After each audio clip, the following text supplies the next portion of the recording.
Hello everyone. Mm, Today I am going to take up a lecture on Indian Evidence Act. Uh, Here we can discuss the brief history of Indian evidence law.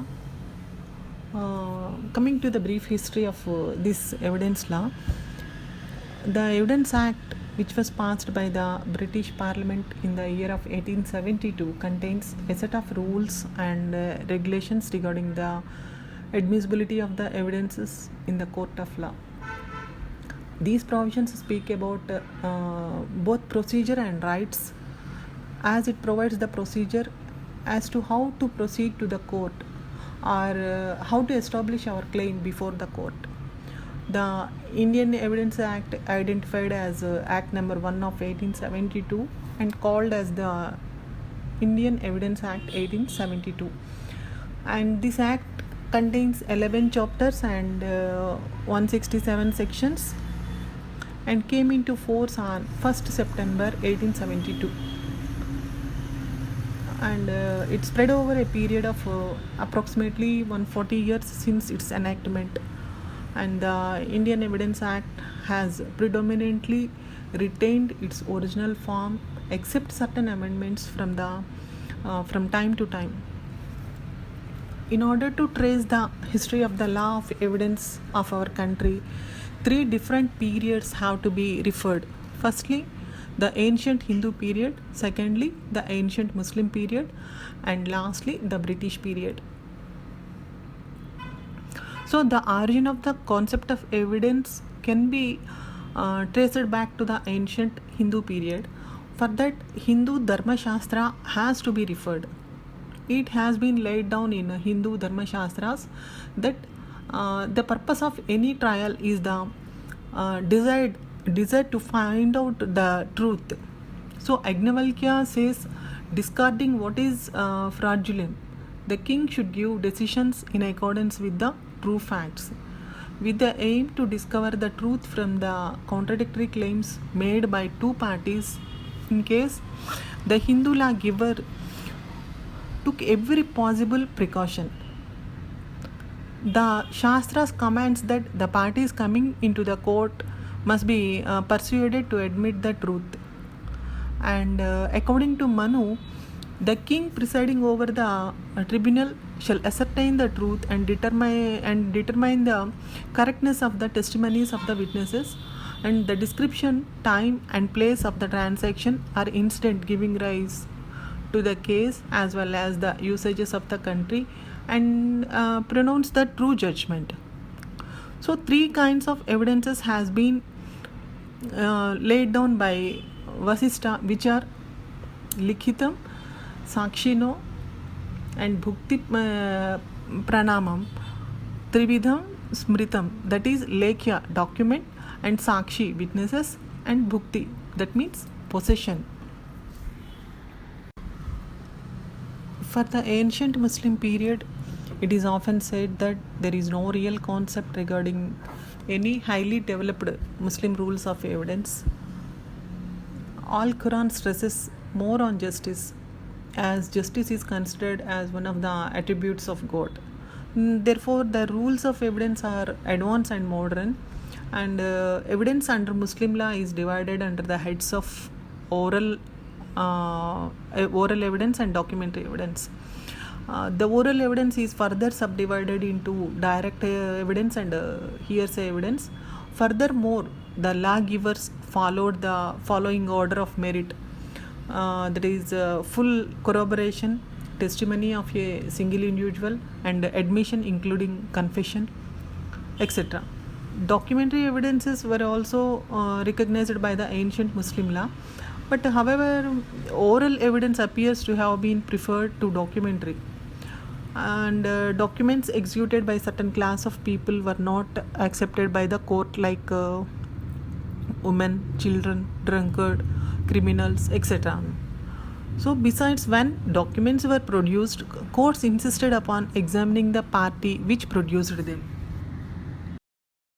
So the present enactment governing evidence's admissibility in the court of law is a result of British period. Before this time, the rules of evidence were based upon the local and traditional legal systems of different social groups residing in India. These rules were different for almost every social group, caste, community, etc., which chose in the prevalent legal system of that time. After the advent of British East India Company in the dominion of India, it was granted royal charter by King George I in 1726 to establish Mayor's Court in Bombay, Madras and Calcutta. So these courts followed the English rules only. So they followed English rules of evidence law. So on the other hand, outside these towns in Mofussil courts, there were no definite law relating to evidence.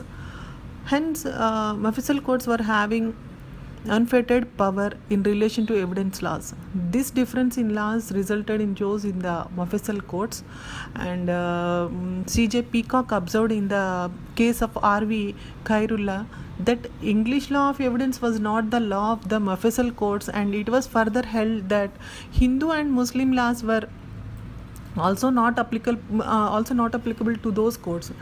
So there being no fixed and determined rules of evidence, the administration of the law of evidence was far from being satisfactory. So these are the comments passed by the C.J. Peacock, and this created a dire necessity for the codification of laws relating to evidence. So in the light of this whole episode, British government took the first step in this respect in the year of 1835 by passing the Act of 1835, and a total number of 11 enactments were passed dealing with the law of evidence, but none passed the adequacy test. In 1868, a commission was formed to frame a draft code of the law of evidence, and 39 sections were included in the draft code. The fifth report on the draft code of evidence in 1868, the commissioners admitted that most of English laws were not suitable for the Indian society. Finally, in October 1868, after adding 2 more sections, this draft code was introduced by Sir Henry Sumner and referred to a select committee. So it was circulated for opinion to local governments and was pronounced by every legal authority to which it was submitted to be unfit to the wants of the country. The predominant objection to it was not suitable for the officers for whose use it was designed. And in the year 1870, a new bill containing 163 sections in a form different from the present Evidence Act of 1872 was prepared by Stephen. It is not clear if it was criticized by the people of the country for whom the law was to be passed, most of the whom even the elites did not know English. So Stephen recasted it, and it ultimately passed as Indian Evidence Act 1872. When Pakistan and India gained independence on 14th and 15th August of 1947 respectively, the act continued to be in force throughout the Republic of Pakistan and India except the state of Jammu and Kashmir. After the independence of Bangladesh in 1971, the act continues to be in force in Bangladesh. However, it was repealed in Pakistan in 1984 by the Evidence Order 1984, also known as Qanun-e-Shaddat, that act, the name of the act, and it is applicable to all judicial proceedings in the court, including the court martial as well. So, however, it does not apply to the affidavits and arbitration. So, this is all about the brief history of Indian evidence law.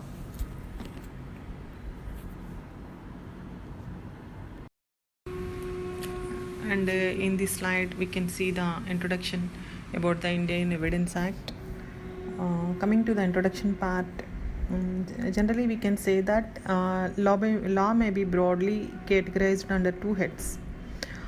Those are substantive law and procedural law or adjectival law.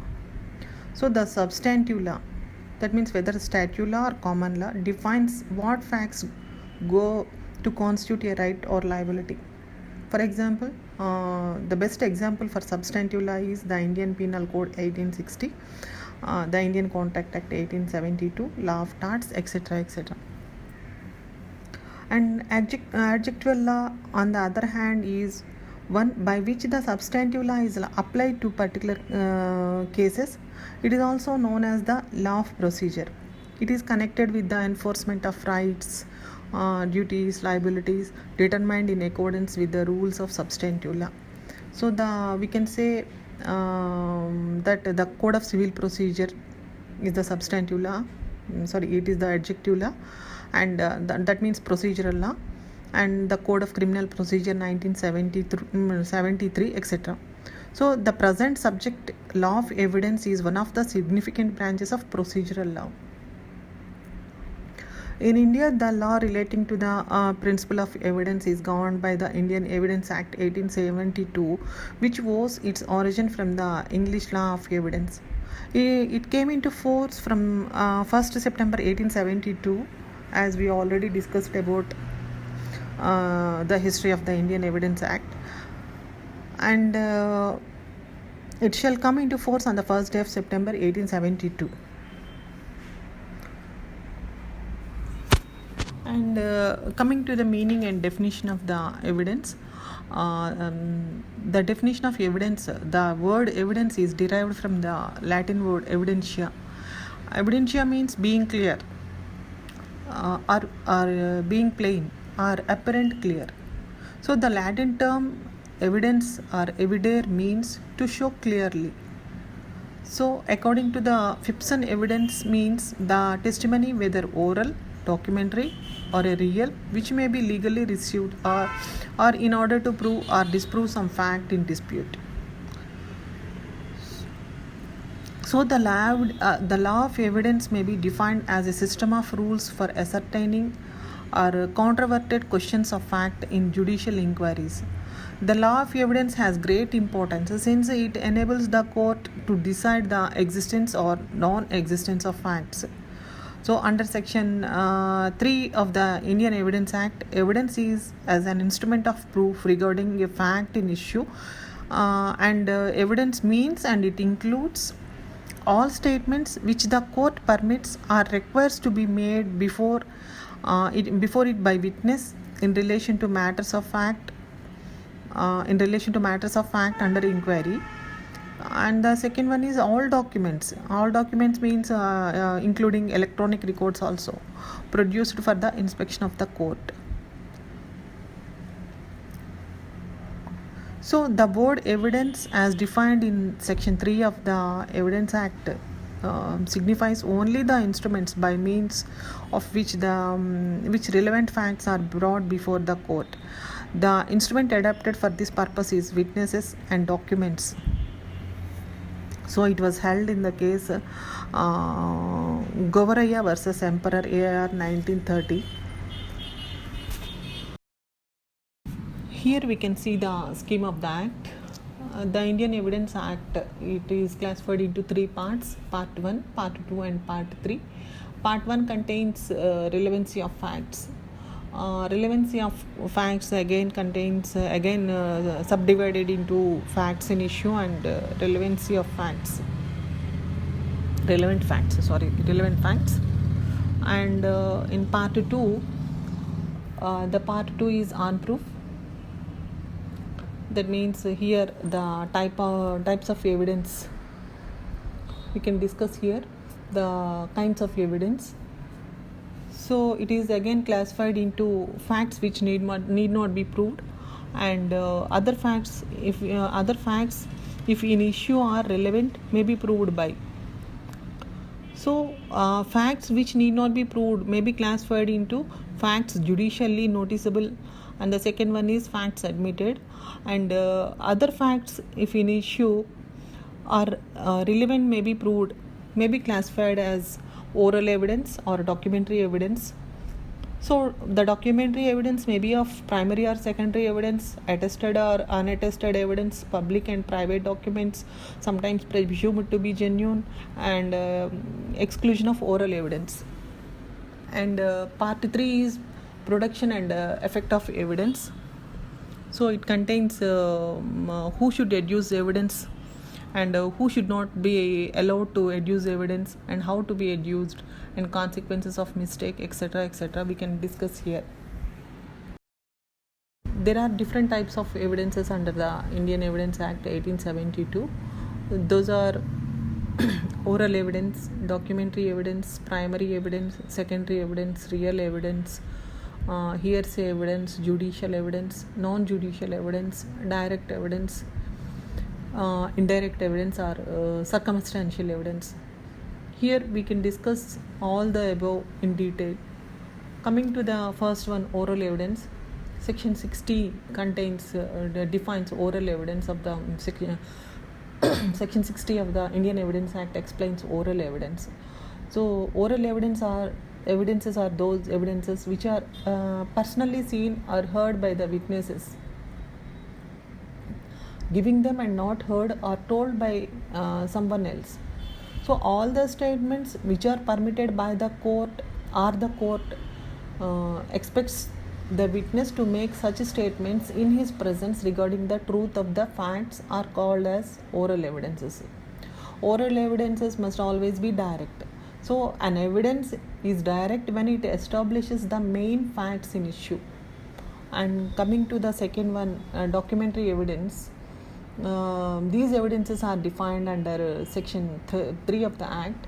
All those documents which are presented in the court for inspection regarding a case, such documents are known as documentary evidences.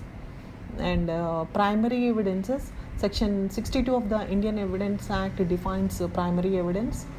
Primary evidences are the most superior class of evidences. So these are those evidences which are expected by the law and admissible and permissible at the first place. So these are those evidences which in any possible condition gives the vital hint in a disputed fact and establishes through documentary evidence on the production of an original document by the court.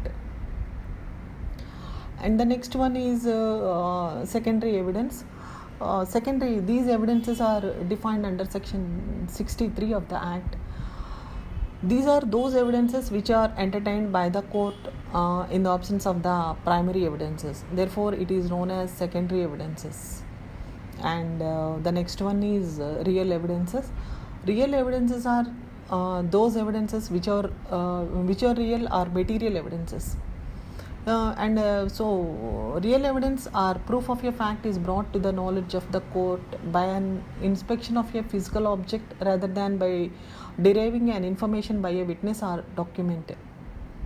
So this is about real evidence. And coming to hearsay evidences are the ones which the witness has neither personally seen nor heard nor has perceived through his senses, but are those which have to come to his knowledge through some other person.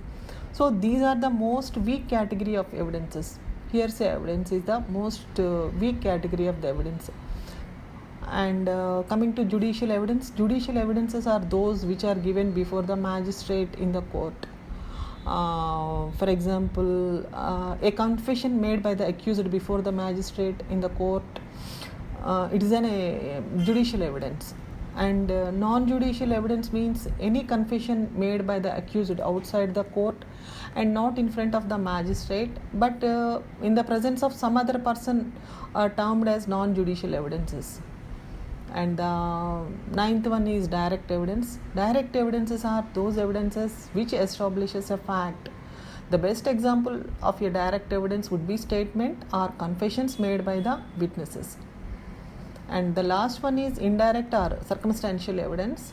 Circumstantial or indirect evidences are the ones which attempts to prove the facts in dispute by providing the facts. So circumstantial evidences are not definite proof. They only provide a general idea as to what occurred at the time of crime scene. So this is about different types of evidences under Indian Evidence Act 1872. So finally, here we can see the changes brought about by Information Technology Act 2000. So, new communication system and digital technology have brought certain revolutionary changes. Business houses and consumers are nowadays using computers to create or to transfer and store information in electronic form instead of traditional paper documents. So, the law of evidence was traditionally based on paper based records and oral testimony, and records were required to bear signature. So, since electronic commerce eliminates need for paper and base transactions and signature, it becomes necessary to make changes in laws. So, international trade through the media of e-commerce is growing rapidly, and many countries have switched over to new system. And United Nations Commission on International Trade Law adopted the model law in electronic commerce in 1996, and the General Assembly in 1997 recommended that in revising and amending their laws, all countries should consider the model law on electronic commerce. In view of the above, to facilitate electronic commerce, the use and acceptance of electronic records and digital signatures was essentially, and it required changes in various existing laws.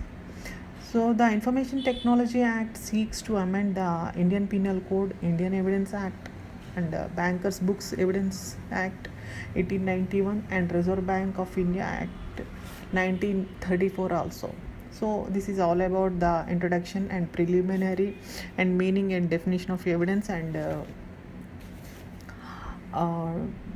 types of evidence in Indian Evidence Act 1872.